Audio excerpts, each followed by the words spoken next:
سامعین سے گزارش کی جاتی ہے کہ ہمارے دونوں چینلز کے پلیٹ فارم سے جتنی بھی آڈیو بکس کی ریکارڈنگ کمپلیٹ ہو چکی ہے اسے خود بھی سنیں اور زیادہ سے زیادہ شیئر کرنے کی کوشش کریں، اور ہمارے سوشل میڈیا پلیٹ فارم کے لنکس ڈسکرپشن میں دیے گئے ہیں۔ ہمیں سبسکرائب اور فالو ضرور کریں تاکہ آپ کو ضروری اپڈیٹس ملتے رہیں، اور ہماری ٹیم کی فنانشیل سپورٹ کے لیے پیٹریون کے لنک ضرور چیک کریں۔ جزاک اللہ۔ بسم اللہ الرحمن الرحیم۔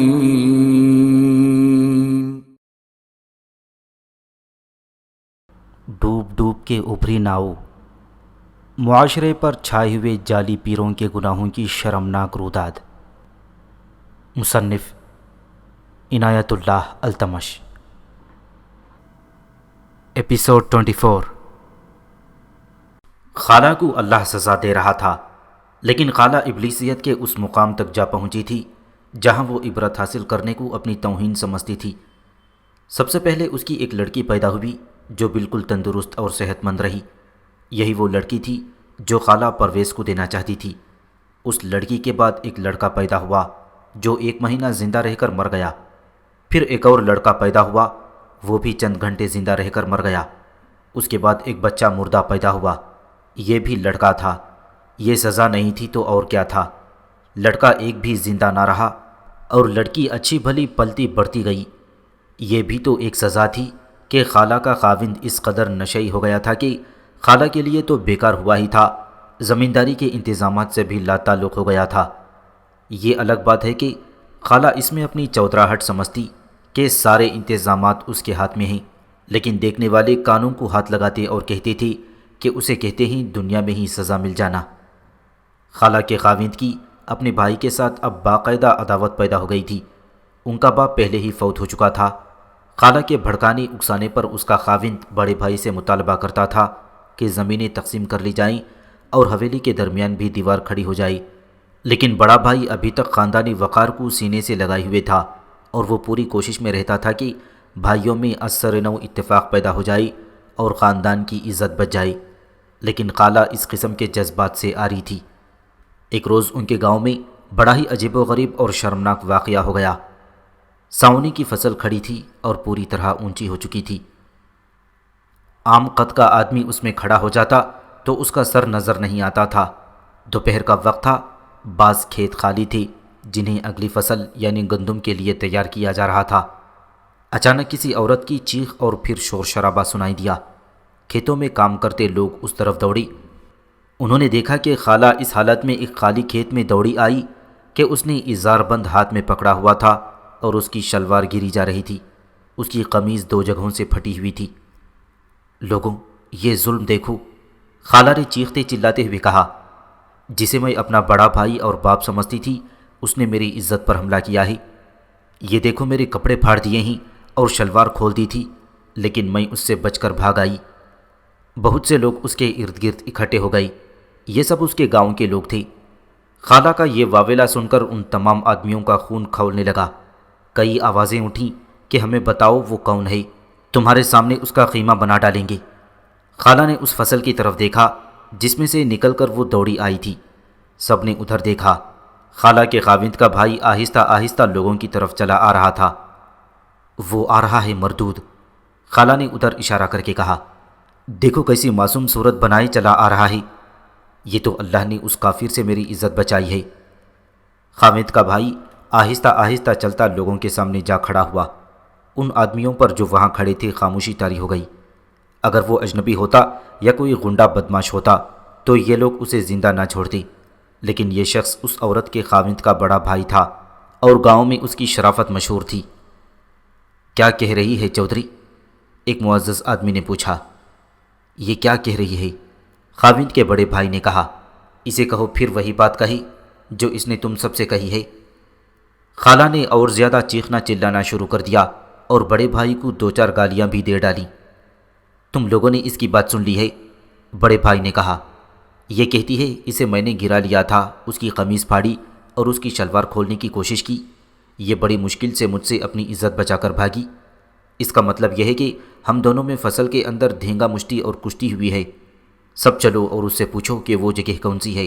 ظاہر ہے جہاں اتنی دھینگا مشتی ہوتی ہے وہاں سے بہت سی فصل ٹوٹی ہوگی، اسے ساتھ لو، میں تمہارے ساتھ چلوں گا، اور اسے کہو کہ وہ جگہ تم دونوں کو دکھا دے۔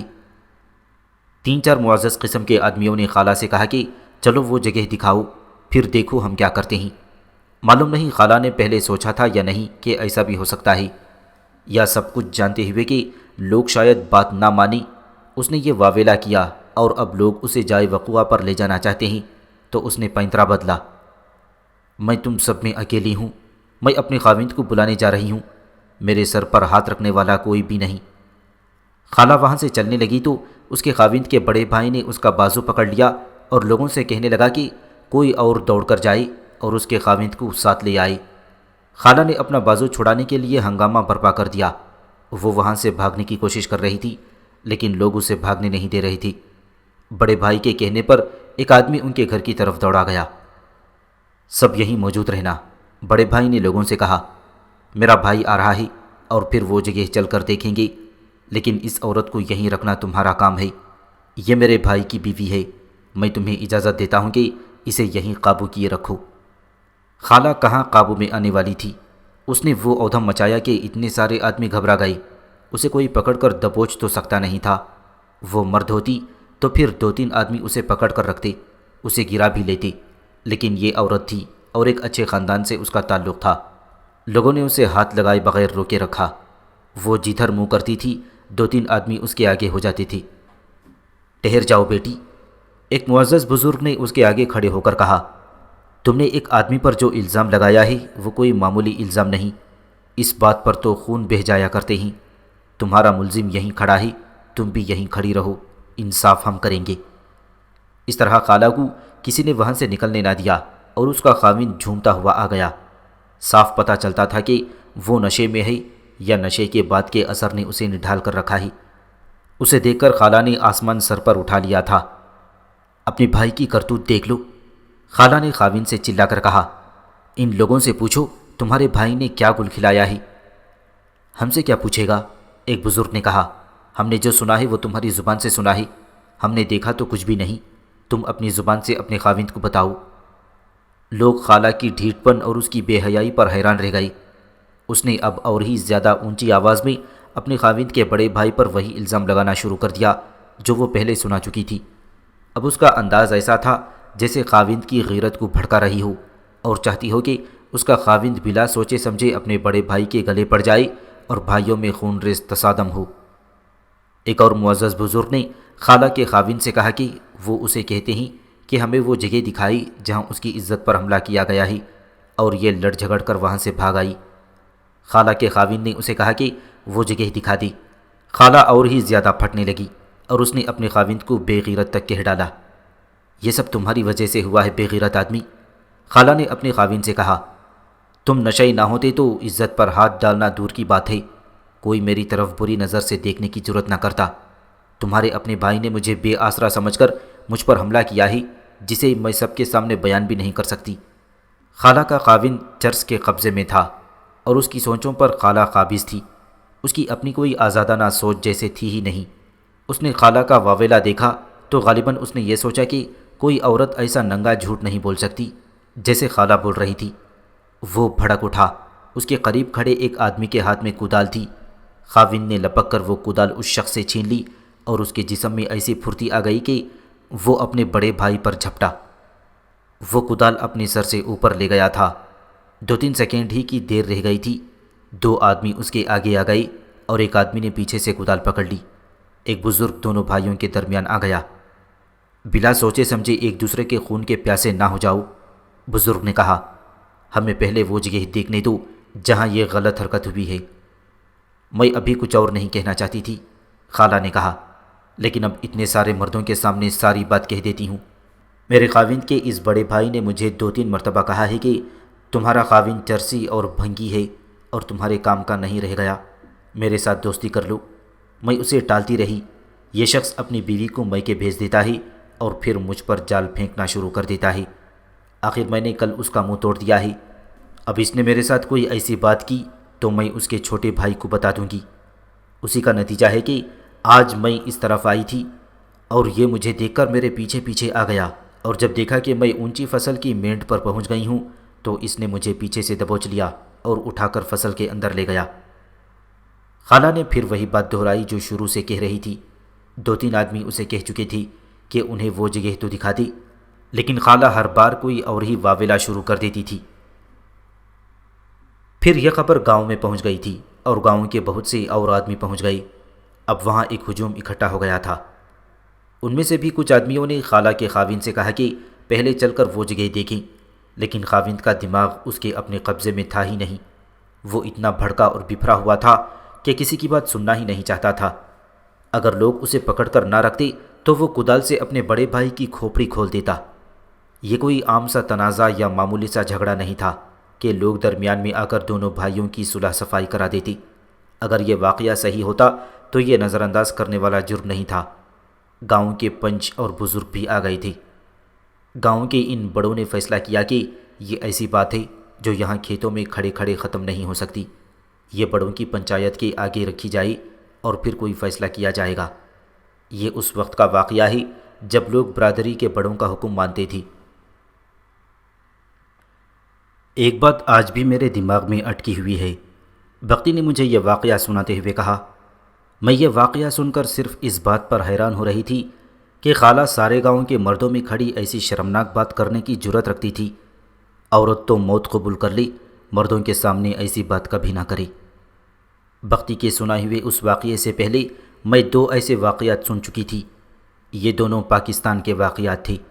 ان میں سے ایک کا پس منظر 2 خاندانوں کی دیرینہ عداوت تھی، اور دوسرا واقعہ یوں تھا کہ ایک لڑکی کی شادی اس کی مرضی کے خلاف کر دی گئی۔ لڑکی شادی سے پہلے ہی اپنا چال چلن بگاڑ چکی تھی۔ وہ کسی اور کو چاہتی تھی، لیکن کسی اور کے ساتھ بیاہ دی گئی۔ اس کا خاوند کسی شہر میں ملازمت کرتا تھا۔ ایک روز دوپہر کے وقت جب لوگ گرمی کے مارے اپنے گھروں میں دب کے بیٹھے تھی، گلی میں ایک عورت کی چیخو پکار سنائی دی۔ لوگ باہر نکلے تو اس لڑکی کو دیکھا۔ وہ واویلا بپا کیے ہوئے تھی۔ لڑکی سر سے ننگی تھی اور اس نے صرف قمیض پہن رکھی تھی، شلوار تھی ہی نہیں۔ وہ کہہ رہی تھی کہ دوپہر کے وقت ابھی ابھی وہ سو گئی اور اس کے سسر نے اس پر مجرمانہ حملہ کیا اور اس کی شلوار کا ازار بند کاٹ کر اتار دیا۔ اس کا سسر ایک تو بوڑھا تھا اور دوسری بات یہ کہ انتہائی شریف آدمی تھا۔ بہت سے لوگ اس لڑکی کو پہلے سے جانتے تھے۔ انہوں نے سسر کے خلاف کوئی کارروائی کرنے کے بجائے لڑکی کے سسر سے کہا کہ ابھی اس لڑکی کو ساتھ لو، محلے کے 2 آدمی ساتھ جائیں گے اور اسے اس کے ماں باپ کے حوالے کر آؤ اور کہہ دینا کہ اسے اس کی تحریری طلاق جلد ہی مل جائے گی۔ سسر نے ایسے ہی کیا اور اس طرح اس لڑکی نے اپنے خاوند سے نجات حاصل کر لی۔ لیکن اللہ کا شکر تو سسر ادا کرتا ہوگا جس کے خلاف یہ الزام کسی نے بھی سچ نہیں سمجھا۔ اگر میں یہ واقعات پہلے سن چکی نہ ہوتی تو بختی کی اس بات کو میں قابل یقین نہ سمجھتی جو وہ خالہ کے متعلق کہہ رہی تھی۔ بختی پرویز کی سنائی ہوئی بات مجھے سنا رہی تھی۔ میں نے پہلے بتایا ہے کہ پرویز کو یہ بات اپنی ماں نے اپنے پچھلے گاؤں کے کچھ لوگوں نے بھی سنائی تھی۔ یہ بات آگے یوں چلی کہ پنچوں نے بہت زور لگایا کہ خالہ انہیں فصل کے اندر وہ جگہ دکھائی جہاں اس کے خاوند کے بڑے بھائی نے اس کی عزت پر حملہ کیا تھا۔ خالہ نے سوچ لیا ہوگا کہ لوگ یہ دیکھنا چاہتے ہیں کہ وہاں فصل ٹوٹی ہوئی ہے یا نہیں۔ وہ اپنے ڈھنگ سے ٹالتی رہی اور اس نے اپنے خاوند کو اتنا زیادہ بھڑکا دیا تھا کہ برادری اور گاؤں کے بڑوں نے یہ سوچا ہوگا کہ یہ تو بڑا معزز خاندان تھا۔ ایک عورت نے آ کر اس کی عزت ہی برباد کر ڈالی ہے اور 2 بھائیوں کو ایک دوسرے کا جانی دشمن بنا دیا ہے۔ بڑوں نے آخر یہ فیصلہ کیا کہ بھائی ساری زمین اور حویلی برابر برابر بانٹ لیں اور حویلی کی پیمائش کر کے اس کے نصف میں دیوار کھڑی کر دیں۔ خالہ نے ایسا پروپیگنڈا کیا تھا کہ گاؤں کے لوگ 2 حصوں میں بڑھ گئی تھی۔ زیادہ لوگ وہ تھے جو خالہ کو جھوٹا کہتے تھے، لیکن وہ لوگ بھی تھے جو خالہ کے الزام کو سچ مانتے تھے۔ اس کے پیچھے بھی گاؤں والوں کی اپنی سیاست اور اپنی دوستیاں اور دشمنیاں تھیں۔ بہرحال خالہ جو چاہتی تھی وہ ہو گیا۔ زمینیں اور حویلی دونوں بھائیوں نے تقسیم کر لی۔ خالہ کو اسے کوئی غرض نہیں تھی کہ کوئی اسے جھوٹا سمجھتا ہے یا سچا۔ وہ خوش تھی کہ اس نے دونوں بھائیوں کو اس طرح ایک دوسرے سے کاٹ دیا تھا جس طرح ایک جسم کو 2 حصوں میں کاٹ دیا جاتا ہے۔ پرویز نے بختی کو سنایا کہ اس وقت خالہ کی بیٹی کی عمر 13-14 سال ہو چکی تھی۔ پرویز اس لڑکی سے 1.5 سال بڑا تھا، لیکن وہ گاؤں میں نہیں رہتا تھا، اس لیے وہ اس واقعے کو اپنی آنکھوں سے نہیں دیکھ سکا تھا۔ پرویز گاؤں سے دور ایک بڑے قصبے کی ہائی اسکول میں پڑھتا تھا اور وہیں بورڈنگ ہاؤس میں رہتا تھا۔ اس وقت قصبوں میں عموماً ہاسٹل کو بورڈنگ ہاؤس کہا جاتا تھا۔ اس کا مطلب یہ ہوا کہ یہ واقعہ پرویز کی اس عمر میں ہوا تھا جب وہ ذہنی طور پر بالغ ہو چکا تھا، لیکن عینی شاہد نہ تھا۔ اسے زیادہ تر باتیں ماں نے سنائی تھیں، یا وہ کبھی گھر آتا تو اس کی دوست یہ قصہ سناتی تھی۔ خالہ کے مقابلے میں پرویز کی ماں بڑے اچھے کردار والی عورت تھی اور اس کی فطرت میں کوئی ہیر پھیر نہیں تھی۔ خالہ نے 6-7 بار پہلے پرویز کی ماں سے یہ خواہش ظاہر کی تھی کہ وہ اس کی بیٹی کی منگنی اپنے بیٹے کے ساتھ کر دے۔ پرویز کی ماں نے کہا کہ منگنی نہ بھی ہو تو کوئی بات نہیں، وہ وعدہ کرتی ہے کہ پرویز کی شادی خالہ کی بیٹی کے ساتھ ہی کرے گی۔ خالہ کو چین نہیں آ رہا تھا، وہ منگنی کے ہی پیچھے پڑی رہتی تھی، لیکن پرویز کی ماں نے منگنی والی بات نہ مانی اور آخر حلفیہ وعدہ کیا کہ خالہ کی بیٹی پرویز کی ماں کے گھر ہی بہو بن کر آئے گی۔ اسے زبان دینا کہتے ہیں۔ پرویز نے بختی کو خالہ کی کچھ اور وارداتیں بھی سنائی تھیں، لیکن یہ ایک واقعہ بیان کر دینے سے خالہ کی ساری شخصیت اور ذہنیت بے نقاب ہو کر سامنے آ جاتی ہے اور پھر کوئی اور واقعہ بیان کرنے کی ضرورت باقی نہیں رہتی۔ پرویز کو اس کی ماں نے بتایا تھا کہ وہ اس خالہ سے ڈرتی ہے، اگر اس کی بیٹی کے بجائے کسی اور لڑکی کو بیاہ لائے تو پھر بتایا نہیں جا سکتا کہ خالہ کیا کر گزرے۔ وقت اپنی رفتار سے گزرتا چلا گیا۔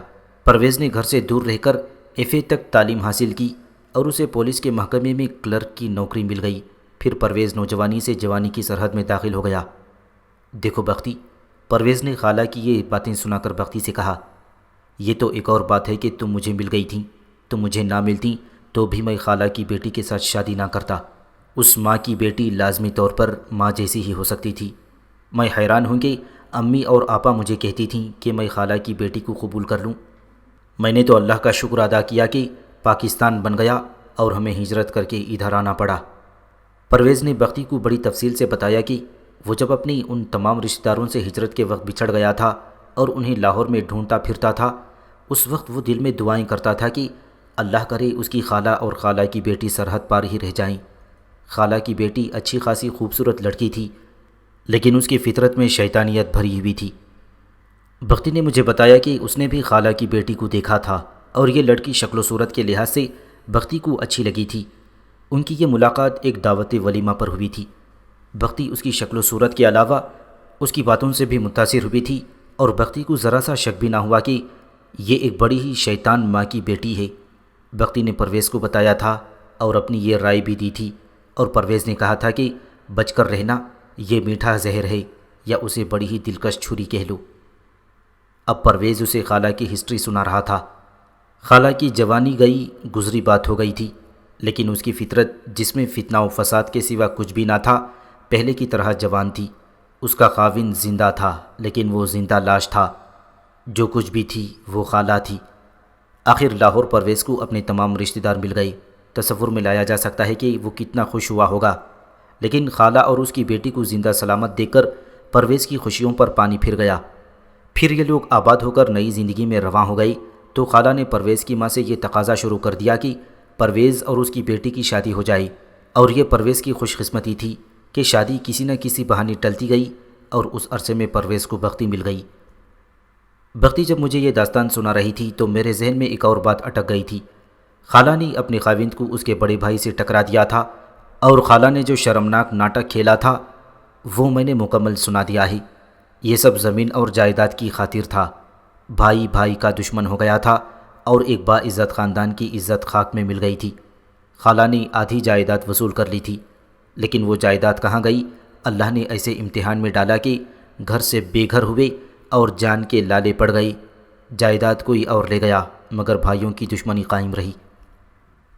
ہم لوگ عبرت حاصل نہیں کرتے، ادھر ادھر ہاتھ مارتے ہیں کہ دنیا بھر کی جائیداد اور عیش و عشرت کا سامان ہاتھ آ جائے اور جو چاہو ہاتھ میں آ جاتا ہے، لیکن ایک روز لوگ جائیداد کے اس مالک کو اٹھا کر لے جاتے ہیں اور گہرا گڑھا کھود کر، جسے قبر کہتے ہیں، دفن کر دیتے ہیں۔